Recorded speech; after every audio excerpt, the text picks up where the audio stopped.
gives me great pleasure to say that Consciously interviews the one and only Sarah Tobias. It's a pleasure to be here. She is definitely a unique musician. She's well known for the saxophone.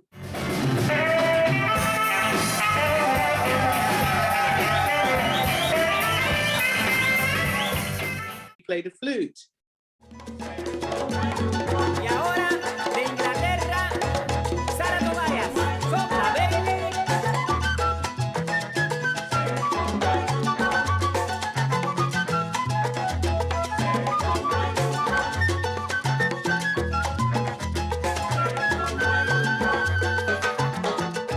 Y otra vez. Clarinet.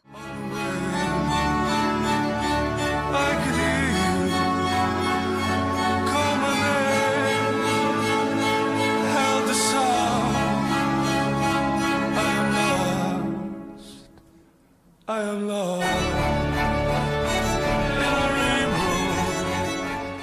You can chop and change if you need to. Yeah, I mean, I'm not depending on like what. highly trained in any of them. I just like dabbled in Yeah, everything, yeah. you know. There are so many names that you have worked with. Is there anybody left that you'd like to work with? Because it's that many. Well, I've been very lucky in the world of reggae music, and Yeah. I'm constantly getting to work with lots of different artists, musicians and producers. So yeah, a lot of it is a great surprise and a treat for me, Yeah. you know. It's a treat for us as well, you know, seeing you in action. I talk with Audrey Scott about you all the time, so we're usually talking about you when we go out to see you live. Unfortunately, over the last year or so, we haven't had that opportunity, but then obviously there's the videos and everything, so we still get that treat. Your work is vast. You've done a lot of great work, but I think I'd like to just go back to how you came to be the Sarah Tobias that you are today.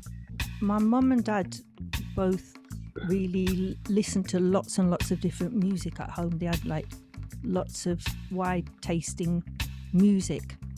Yeah. So that was really good for my brother and I, because we both like to play music. You music, yeah.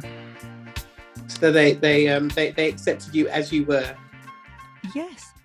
We went to the supermarket and they had this keyboard in the supermarket and those Bon Tempi organs. And I remember playing I'll See You in My Dreams, and then customers were enjoying it and saying, "Oh, that's lovely." Oh, so Yeah. that was my first experience of you can make like music it makes people happy. Well, that's nice, isn't it? Yeah. So did you? Is that when you decided I'm going to do music? I'm going to. No, I still. Oh, I was right. still. I wanted to be an astronaut at first, and then I wanted to be a writer. So, but I suppose in a way, those things do come into music as well, don't they? Yeah, they do. They do. Where were you born? Where did you grow up? I was born in Manchester, in the northwest of England. Okay. And we moved several times when I was little, and then started school in West Yorkshire. And that's where I learnt recorder at school and clarinet, because the music departments in West Yorkshire are really good. There's music for all the children and access to instruments. And also we had a band which we went to on Saturday. And so we got to play with lots. So it was great getting to play in a big crowd of musicians. And this is the first vinyl I ever recorded on. Here I am on a clarinet with the Wakefield Metropolitan Wind Orchestra.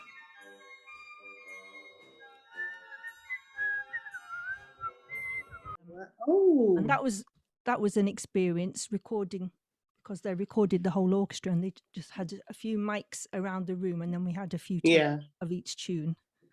And so how old are you then? So this was actually 1979, so I would have been 13. Okay. Yeah. So okay, was that your choice to play? I should say, is it wind instruments? What do you say? The recorder? Yeah. Wind instruments. I just end up because we had recorder at school, and I remember seeing one of the older girls playing clarinet in assembly, and I just went, "Oh, I want to do that." I want to do that. So, and luckily, I was able to. Did you have formal training, or we had lessons at school? I should say, because you're almost like classically trained to me. Well, I was when I was younger, just for a few years. You didn't leave school straight into music? I went to college, but I didn't do music. But afterwards, and also during college, I should say, there was musicians there. Part of the time, I was sharing accommodation with a drummer. And I went to band practice with him a few times, which was at the singer's house, and I used to have a go on the keyboards and stuff. What happens after college? I was introduced to some buskers, and this was about 19, 20 years old. So they and Suzanne was playing the clarinet. I was like, I used to play that, so I helped her a little bit. But she was also playing kit drums as well. She was a drummer, and she said, "Oh, the clarinets aren't loud enough. We need to get saxophones." That's how I ended up playing sax. We travelled and played some different festivals in this country and abroad, like France and Spain. And we won a competition in Covent Garden and ended up going to Houston to play at the International Festival. Okay. And we went to New Orleans and busked there as well. That was nice. That's nice. All the local musicians. Yeah, it was amazing. Did you experience any danger or trouble in those times? What was it like? Well, we were told when we went to the jam session in New Orleans, they told us don't wind the windows, just stay in the car, don't wind the window. One of the areas we're going to just stay. So you know what it's like sometimes you go to certain places and they're a bit hot. You talk about the buskers and you talk about other musicians that you've met. What genre were you then? Because I know it wasn't, you didn't just go straight to reggae. You seem quite eclectic. Is that the right word? Eclectic in your taste. Yes. So, it just depends on who you meet up with, and just fit in with whatever they're doing. Because I'm a bit of a sheep, so I just follow whoever whoever's interested. Go and follow them, see what they're doing. So lots of different styles of music, playing with. In like rock bands, Latin music, high life. How did you decide to live as a musician? I just felt the urge that I have to do, even though I tried doing normal jobs, and it was always a bit. I was a cleaning lady for 7 years. Sarah, you're surprising me. So we come on to the big R. Who or what introduced you to reggae? Because honestly, I have the impression that you've been around like yonks, like for a long, long time. Okay. No, it's quite recent. So a lot of the people I'm working with, they were like started it from the beginning and developed it. So I'm just coming in at this end now. Yeah. So how did it begin? When Jaglo died, the sax and flute player, I was at Mellow Mix, and there was Jaboni putting some music together for his night and for his funeral. So Jaboni gave my number to a few people when they were looking for a sax player. So and just from there, he gave me lots of contacts. I love watching your posts because your posts are humorous, they're original, and some people would say that you've got a sort of quirky personality.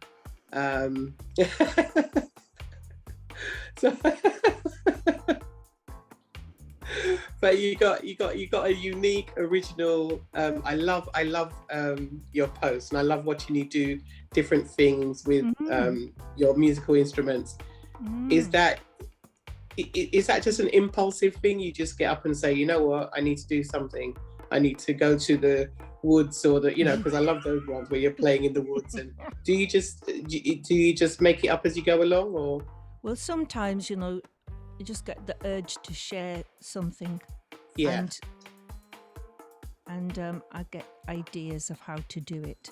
Sometimes I would get an idea and put it all together, and then you put the video out, and then somebody will ring up and say, Sarah, take that down now. Take that down. Why? All right then. No, I think it's fantastic. Sometimes they go through. Lovely. Sometimes they go through. Yeah. But all this was before they had TikTok and Instagram and everything. Yeah. I've always liked making funny videos. Well, I think that for my own entertainment. You do. More That's what I said. else. You do some really quirky stuff that makes me smile. I think it's lovely. So, all right. So, right. So the last 10 years, you know, as I said, your resume, let's say, reggae resume, it reads like a who's who, you know, great names. I always ask artists to name about 3, because I know it's difficult to name one, but 3 highlights of your musical career so far. It was well, I do a lot is record at home, so I get to record for lots of people. Yeah, and that's always nice, because you know, my playing is quite limited, and then when I realised that if I can edit it myself, I can make it sound a bit more. I know what you mean. Control what I'm doing. So actually more into, because when I was a kid, I used to like getting cassettes and making cassettes and chopping them up and sticking them together and everything like that. So this is kind of an extension of that, coupled together with the cleaning skills. Yeah, it makes recording. Yeah. So I like doing that, and then there's been lots of nice times playing with different artists and musicians. It's just really, you know, when you're doing a gig and then the music just sounds so nice, you're like, wow, it's like you're in heaven, or you've already died and gone to heaven. You're dancing as well. You're already in musical heaven. Yes. Yeah. So, all right. Let's just say, I say, Sarah, I want you to play at this concert. These are the songs that I want you to play. What is your preparation, your method of preparation? How much notice do you need? At the moment, as you know, live gigs, it's not happening. Yeah. So it's all, you know, streaming. Yeah. This week. But it's nice to do that rather than not do anything. It's really nice to do that. So for instance, Friday, I did a thing which I do every week with Camiton Arts. They do a Zoom where they have a different guest artist every week. It's either a poet, a rapper, a musician. And I'm one of the resident musicians, so through Zoom we just jam. I did a Zoom on Friday night after that, around the corner. DJ Tyler, he just asked me in advance which tunes he would like. Oh yes, Saturday I played at somebody's birthday party on Zoom. It was a surprise, like, so they book you and surprise them. So I just prepared a couple of tunes, and then Sunday I played at a party, so that was Ibiza sax. They wanted Ibiza sax, but then when I got there and did my 3 tunes that they'd asked me to do, they said, "We heard that you do reggae. Do you think you can play this tune and that?" So I ended up staying as long, longer until it's time, because I have to come home and record. Because Winston Reed is coming around. We've been recording some stuff here for Mad Professor. So it depends on the occasion. You don't have a set. You're not one to say, right, if you don't give it to me in this amount of time, then it won't be done. It depends on what it is. That's what you're saying. Well, we did one last week, and it was at BBMC, and they had 5 artists. So all the artists in their tunes in advance. So you've got time to listen to all the tunes.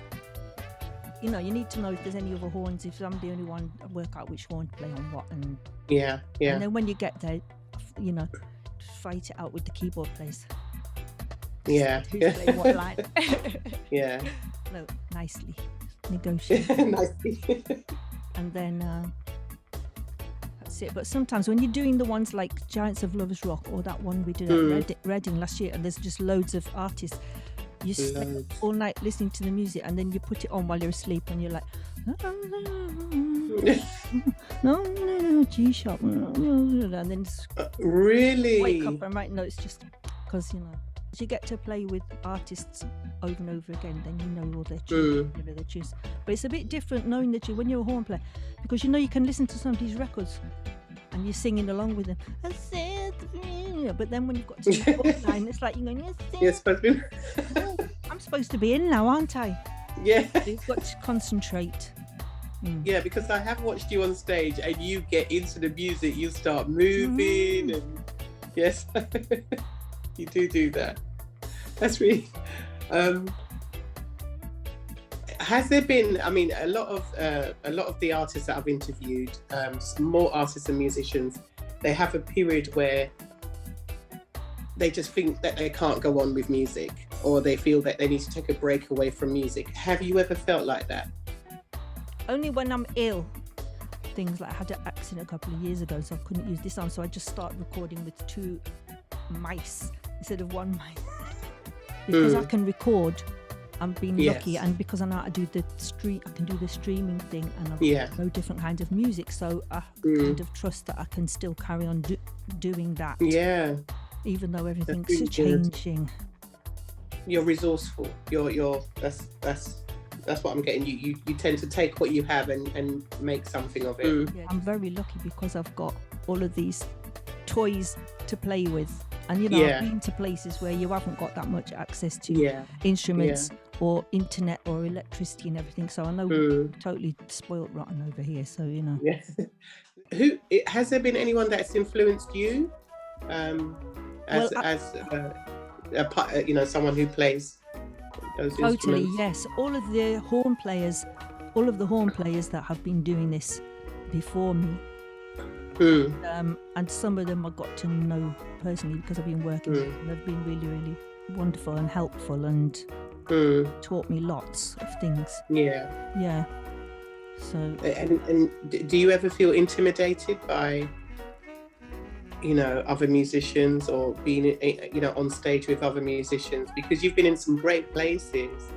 Yeah. And great events. Well, I've been lucky because everybody's been really lovely, and they've made me feel comfortable. And they just tell you if you're being daft or. So, all right, how would you describe yourself as a musician? How would you, if someone says, Sarah, describe yourself, how would you describe yourself? I suppose as a person, really. My skills, I think, since I was a kid, has been more to do with mimicry and being able to copy things, and that's why I'll get to play with lots of different people.